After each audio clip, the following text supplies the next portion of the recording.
Hello, hello, everyone. Jamie Trull here. Hope everyone is doing well. So it's been a hot minute since I have done a live. So I'm excited to be back here with everybody. I am currently live, hopefully, if this is working the right way. I'm currently live in the Financial Literacy for Women Business Owners Facebook group. I'm live on my Facebook page, and I'm also live on my YouTube channel. So if you're watching me on YouTube, make sure to like and subscribe. Or as my son would say, smash that like button. I guess that's the thing you're supposed to say on YouTube. But I've missed you guys. I've missed all of you. This is a rescheduled training from last week. We are going to be talking about profit margins.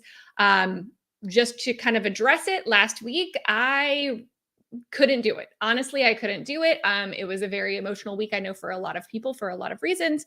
And it's still difficult, I think, to come back to business as usual, but I do want to show up for all of you. So I know wherever you're at, however you're feeling, right? We're holding a lot of things at one time. But I want to be here and provide you, with the information that can help you with your business. And I feel really passionately about the topic that we are talking about today. So profit margins are perhaps one of my favorite things to talk about. I don't know if that's strange. It probably is. But I just think with business, it is so, so, so key. And it's become even more key to understand your profit margins, right? In this situation that we have going on right now. Why is that the case?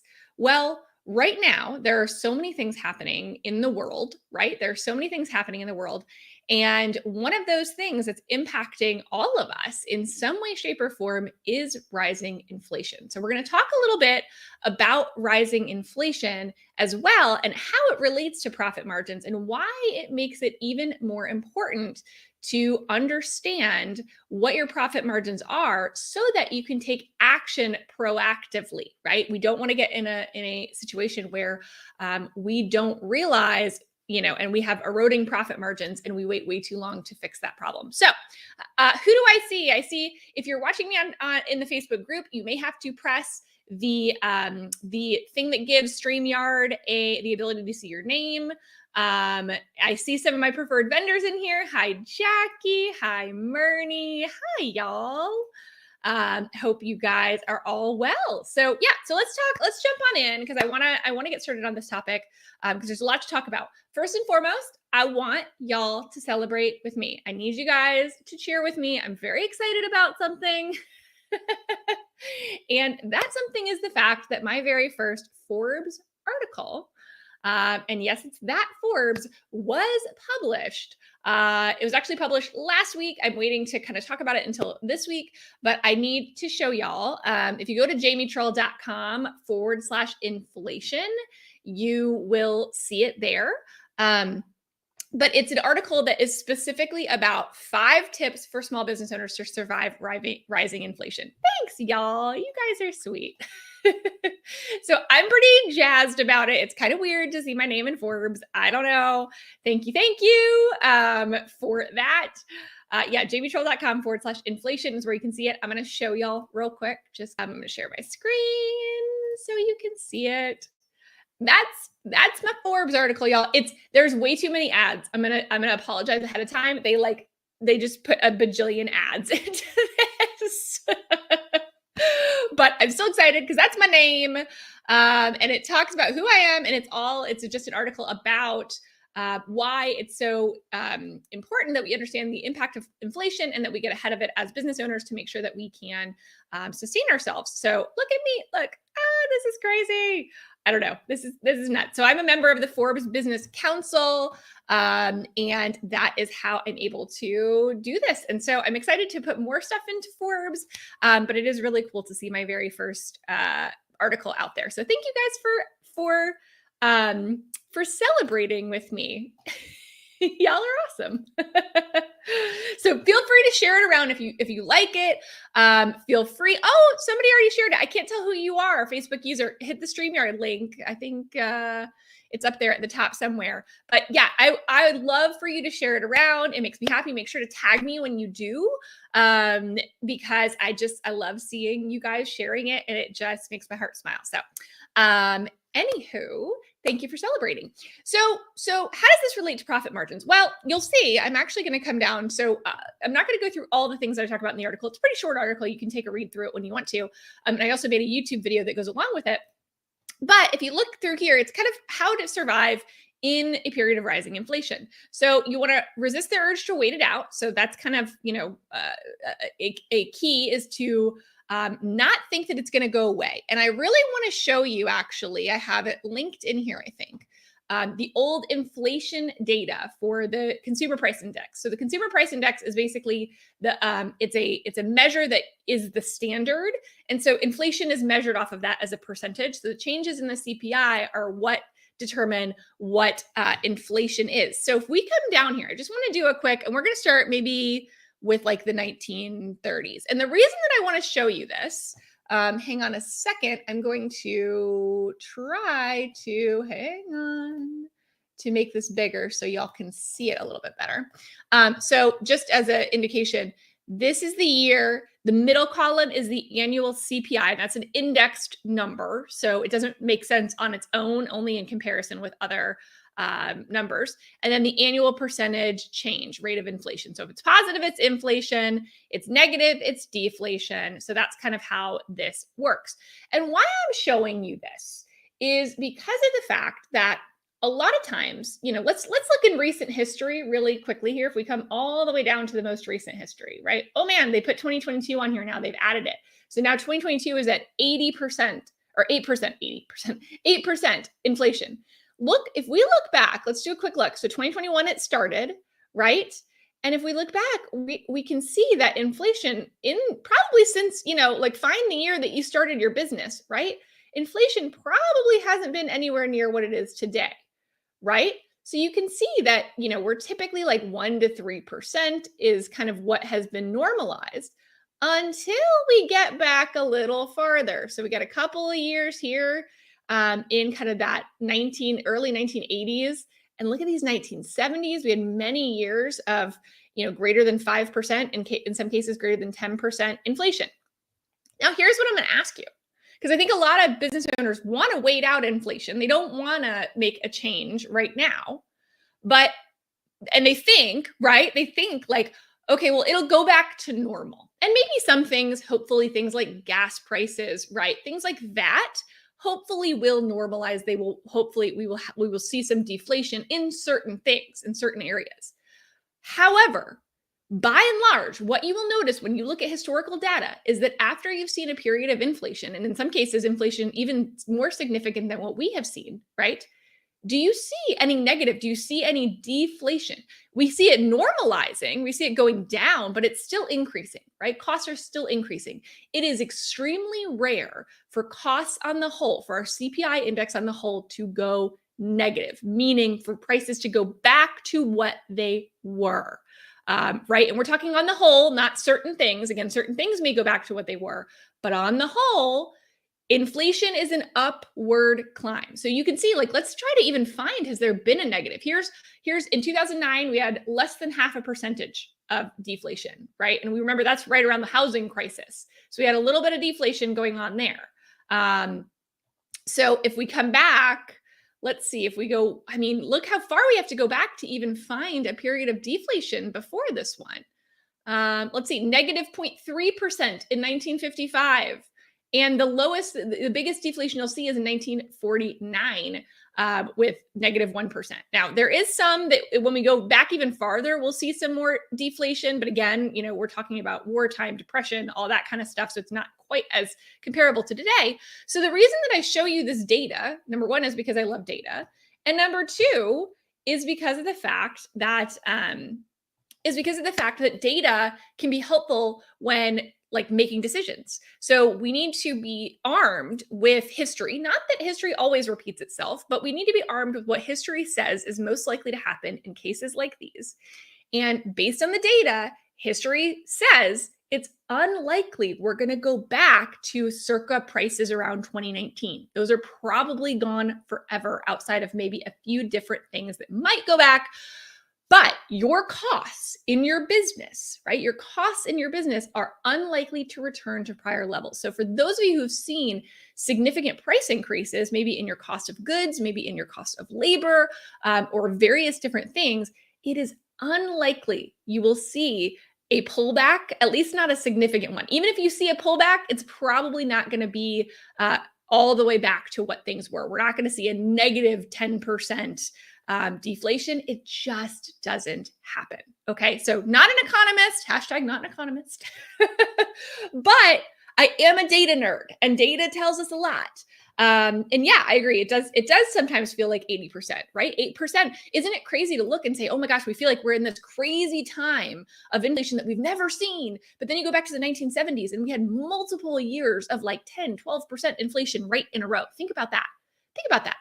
And think about those businesses at that time, if they were not adequately watching their profit margins, if they were not adequately making changes to adjust for their increase in prices, do you think those businesses are still around, right? Was anybody here in business in the 1970s?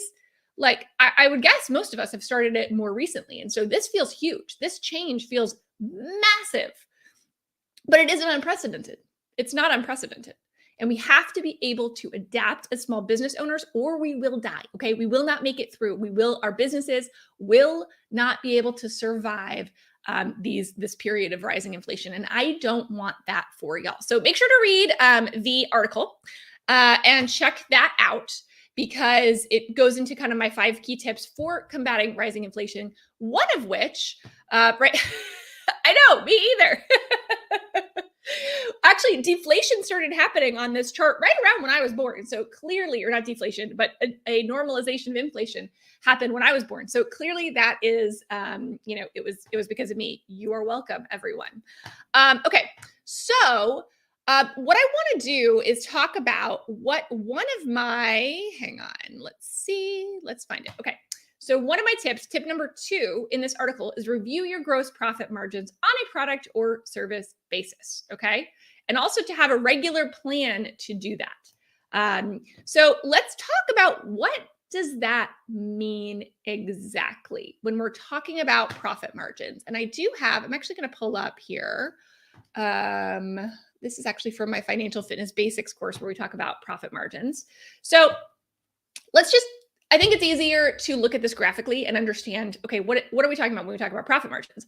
And when someone just says profit margin, I have a lot of questions. Like people will say, I'm going to pull myself off. People will say, what's a good profit margin in X kind of business? And I'm like, well, I have about 20 different follow-up questions in order to be able to give you an answer that is adequate, right? So, and the reason for that is because not all profit margins are the same. There's not just a profit margin. You have multiple different profit margins within your business, okay? You have a profit margin, you have a gross profit margin, you have an operating profit margin, you have a net profit margin, you have profit margins on a product or service basis. You have profit margins that take into account different things. So even when we say gross profit margin, then I'm like, okay, what are we including in this gross profit margin? Okay, so there are a lot of questions around this. And anytime, I love this, April.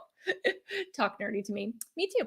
And anytime, we're talking about profit margins, you want to get really clear on what exactly we're talking about. Because even different businesses can define this differently. So I worked in the corporate world for a very long time. And we basically there are certain things that accounting, rules would prescribe and say, okay, this goes here and this goes here.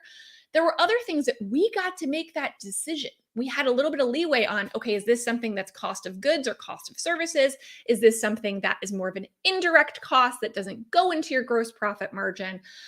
So it's not as prescribed as you might think. And that's why it's really important not to just look at rules of thumb, but if you see those, to understand exactly what that means to make sure we're comparing apples to apples, because that's oftentimes a problem that we run into. So let's look at this. This is just, a sample profit and loss. Okay.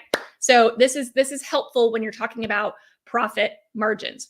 So of course, any business, you're going to have a revenue line. You're going to have kind of the income. That's the money that has come into your business, right? We like to think in terms of revenue oftentimes in our business and how much money we make, right? But revenue isn't how much money you make. So, right, we know that. It's how much money comes in, but it's not how much money you keep. So we got our total revenue lines. That's important to know. And all profit margins are shown as a percentage of total revenue. So a profit margin is usually going to be a percent, okay, profit margin percent. And it's going to be shown that way. And it's a percentage of total revenue, okay? Now, gross profit, and the way that you can think of gross is it's the bigger one, the big gross number. So that's how you can tell the difference between a gross profit and an operating profit or a net profit margin.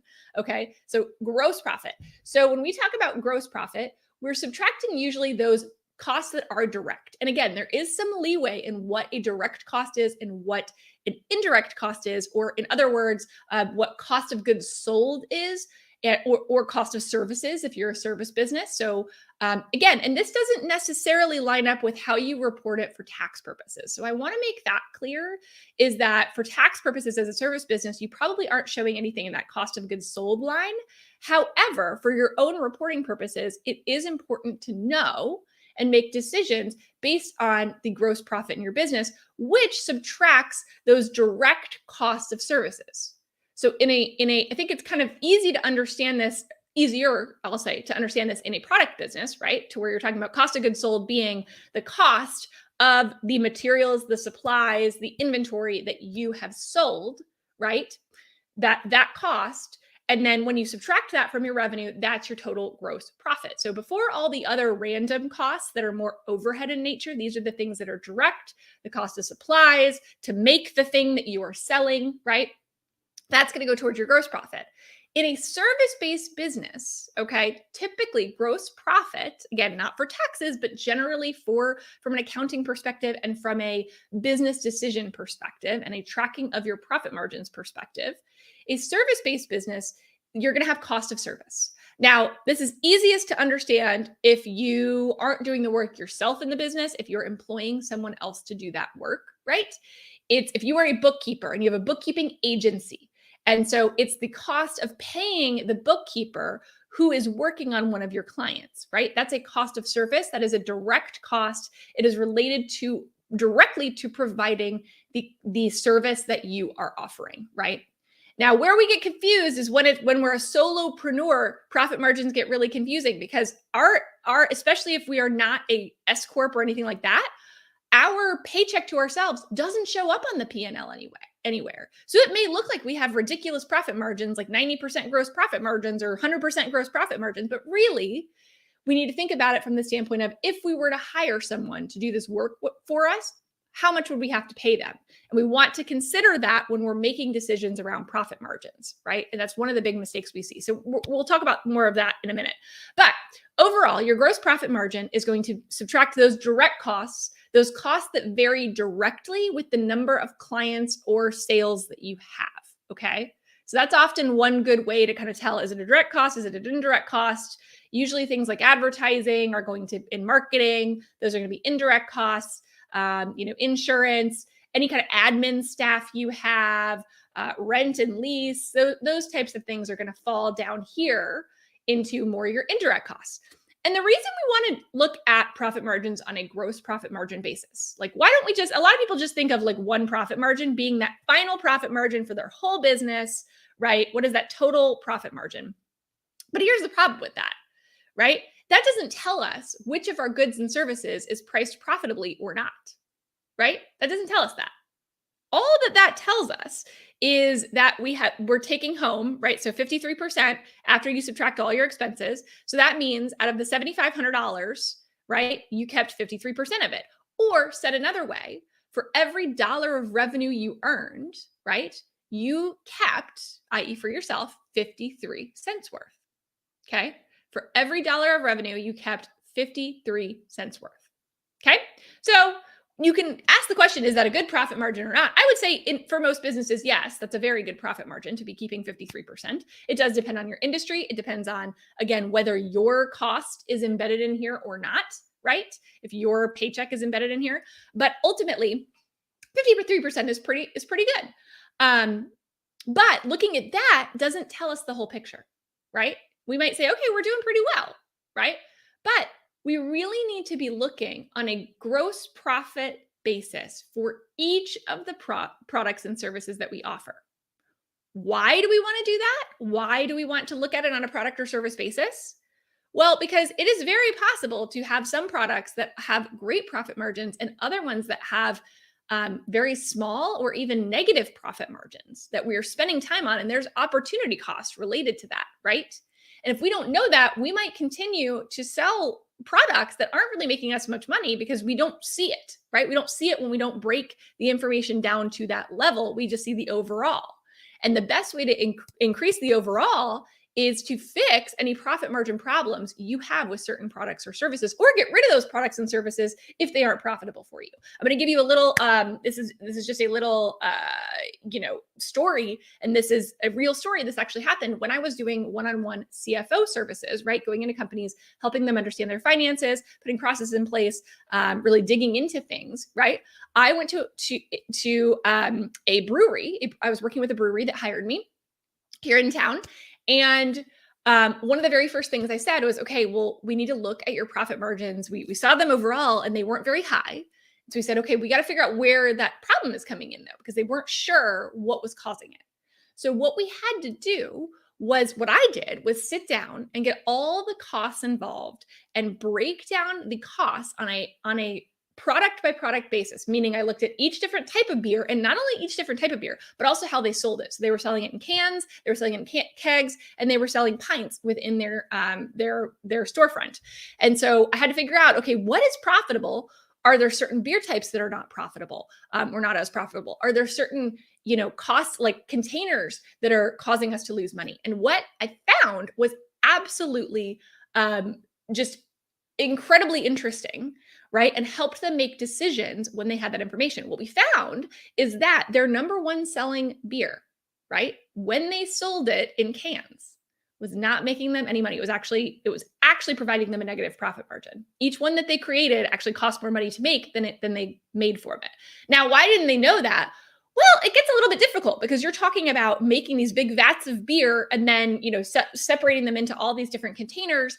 And, there's yield to consider and all different kinds of things. And it's probably different than how you would think about it in your business, but you can try to analogize what would those costs be in your business. But ultimately, they were selling something for less than the cost to make it. Now, we think that's impossible. We don't think that we're doing that.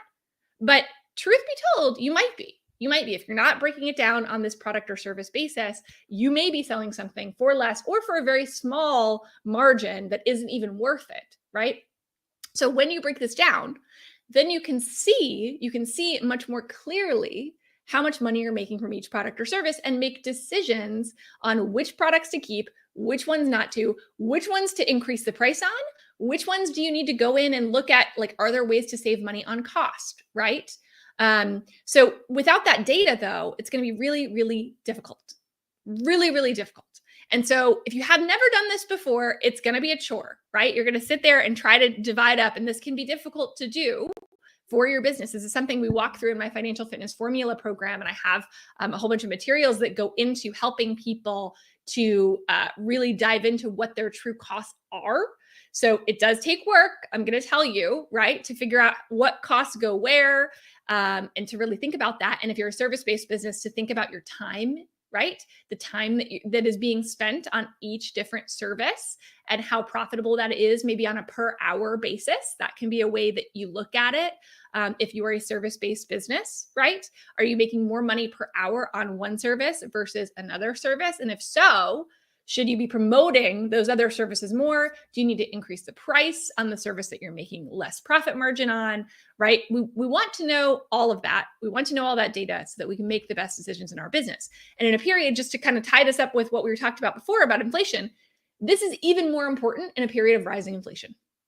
Because what's happening is your costs are going up. I can almost promise you, your costs are going up.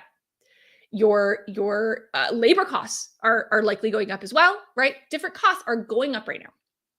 And so in order to be able to not have that fully erode your profit margins, right? So if we look at this and if we think about, okay, our revenue maybe is staying the same because we're not increasing prices. So our revenue stays the same, but our costs are now going up. What's this going to do to our profit margin at the end of the day? When these costs are going up and these costs are going up, right? What's that going to do? Well, it's going to make that quite a bit smaller. So we have a few options, right? We have different levers is what I call them. If we want to keep our profit margins high, and again, just to reiterate, high profit margins aren't irresponsible. That is being a responsible business owner that allows you to continue to run your business, to serve your clients well, right? And put their interests first. That allows you to potentially hire and employ people. It's not a bad thing to have higher profit margins. That makes you sustainable. That makes your business be able to make it through the difficult times, right? So let's take apart this well, I need to keep my prices low because that's the better thing to do for the people I serve. It absolutely isn't when you go out of business, right? It absolutely isn't when you're talking about not having enough money to pay your staff. So I am a big fan of making sure that your profit margins are sustainable. But here are the levers, right? If our costs are going up, we can either find a way to cut costs. So that's the first step. I do think that that's an important step in a period of rising inflation, right? If there are certain costs that are going up, but we don't really need them, we're not really, the cost benefit isn't there anymore, right? This is a good time to reassess.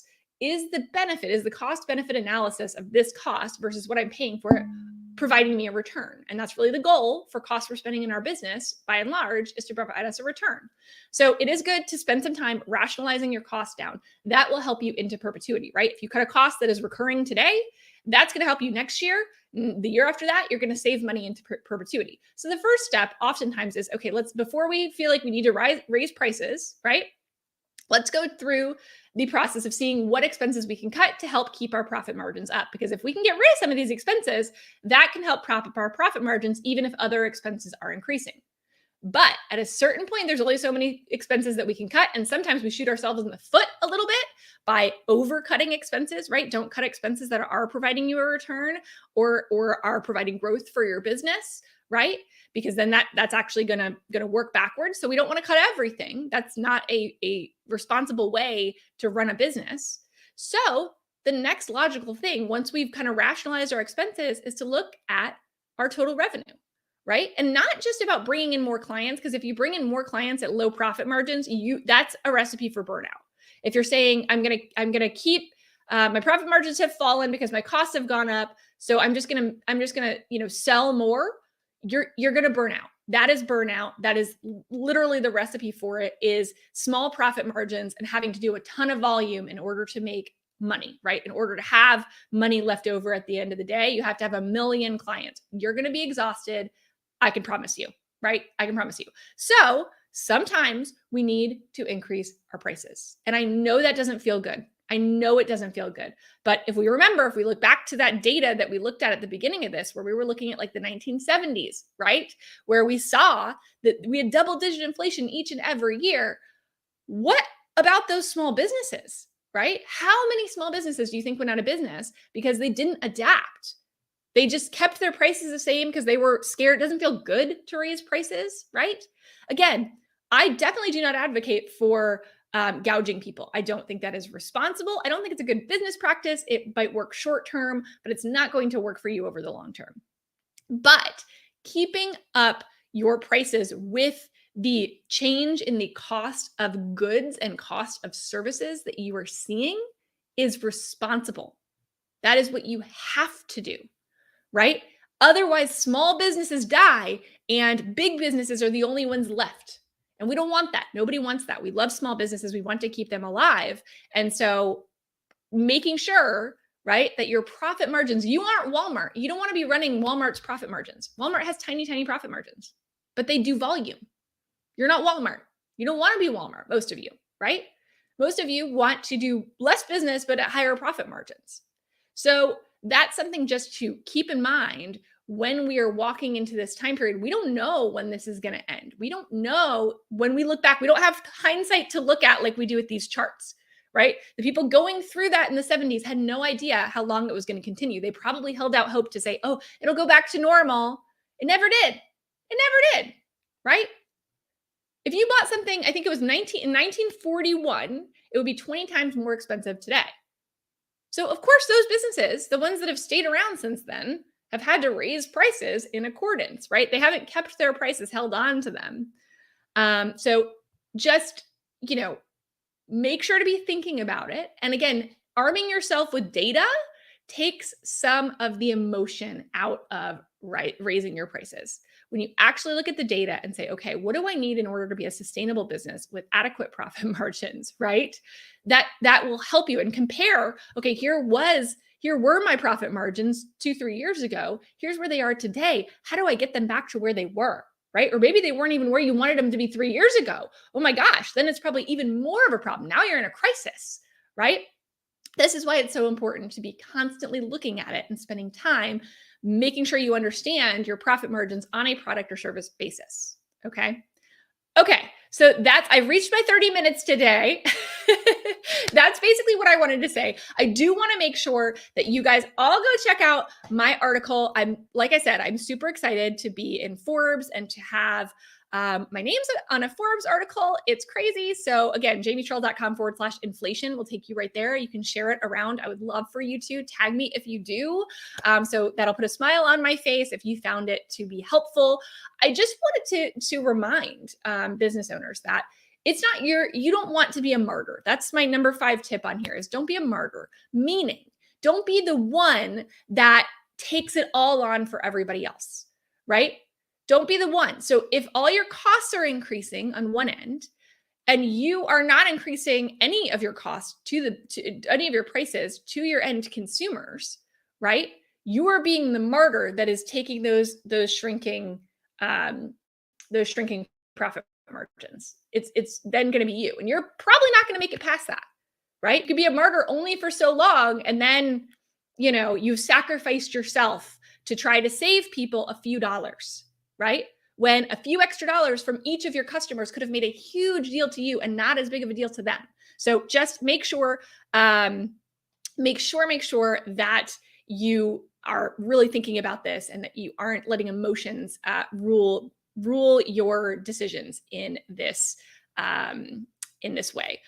Do you have a copy of your page on profit margin spreadsheet? So if you're talking about just the example P&L I was sharing, no, but I'm sure you can find, that's just a slide that I have that's part of my Financial Fitness Basics program. I go more into it in Financial Fitness Basics. And then in Financial Fitness Formula, for those that are in that, it's not open right now, but in Financial Fitness Formula, we dive really deep into profit margins. We go really deep into figuring out the cost and the direct costs and all the ins and outs of it, because it is, for some business, it can be a pretty big things to do. Let's see. Oh, this is a great question. Thank you for asking this, Jody. Yes and no.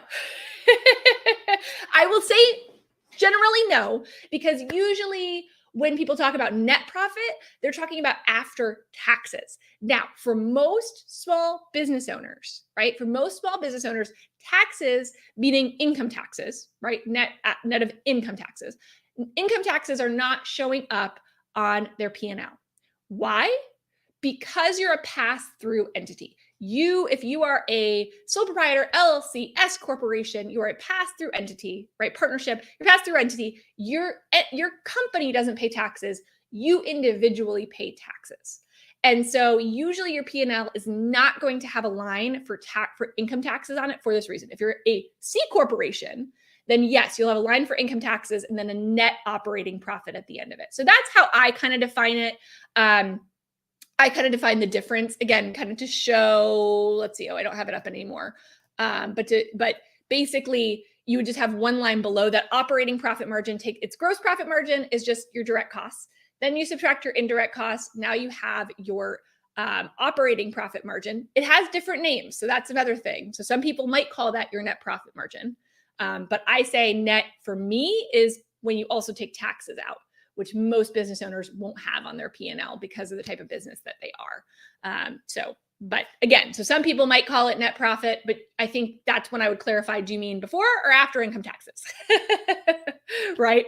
So again, ask questions when people talk about profit margins. It can mean different things to different people. So don't feel like, oh, I can't ask questions about this because I should know this. The definition of these things can change depending on what you're talking about and who you're talking to. If you're working with a bank, they're usually going to tell you, be very prescribed around here's what we're talking about when we ask for a particular profit margin and what we want you to include versus exclude. No owner's draw. So yeah, it won't be your owner's draw will be part of what is in your profit. You won't see it on your P&L either. So that's before owner's draw happens. So your profit before owner's draw. Once you start getting into the owner's draw and everything like that, those are kind of equity transactions. They don't go on your P&L. And so you don't have a profit margin that would include that. Now, usually, and here's where it gets confusing, right? If you do pay yourself a salary, if you are an S Corp or a C Corp, right, and you pay yourself a salary, then your profit is going to be after your salary, but before you pay yourself owner draws. I know. We're not going to get into all of it today. I have more on all of that. This is a good segue on my courses. If anybody's interested in it, Financial Fitness Basics is available for immediate purchase. Financial Fitness Formula only opened once this year, and it has already, we're delivering it right now. We're actually getting towards the end of Financial Fitness Formula. It will be open again in 2023. So keep a lookout for that. But yeah, check out my online courses. Hopefully this was helpful. Hopefully you guys got something out of it. I know this can be a big, huge topic that gets very confusing. But again, ask questions when people are talking about net profit margin, and know that the definitions can change depending on what you're talking about. So, all right, everybody, check out the Forbes article. You guys are awesome. And I will see you. I'm not here next week. Next week, I'm going to be on vacation, but I will be back in soon. Well, I'm sure I'll be back for another one in June. We always, every single week, we're releasing videos to YouTube though. So you can always check out YouTube. We are trying to grow YouTube. So please go subscribe to my channel. It's just Jamie Trull. That would be amazing if you would do that today. Y'all are awesome. And then you're going to get notified whenever I release videos, usually every Tuesday on various different topics that you guys ask for. So, all right, thanks everybody. We will talk soon. Bye for now.